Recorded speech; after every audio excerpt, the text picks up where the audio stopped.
क्या supreme court laws को unconstitutional ही declare कर सकता है या फिर नए रूल्स भी बना सकता है, और अगर बना सकता है तो क्या वो कॉन्स्टिट्यूशन के अगेंस्ट हैं?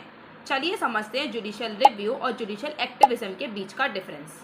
सबसे पहले बात करते हैं जुडिशियल रिव्यू की। ये कंसेप्ट यूनाइटेड स्टेट से आया। इसकी शुरुआत हुई 1803 के landmark case Marbury versus medicine से, जिसमें यूएस सुप्रीम कोर्ट ने कहा कि अगर कोई लॉ कॉन्स्टिट्यूशन के अगेंस्ट है तो कोर्ट उसे अनकॉन्स्टिट्यूशनल डिक्लेयर कर सकता है।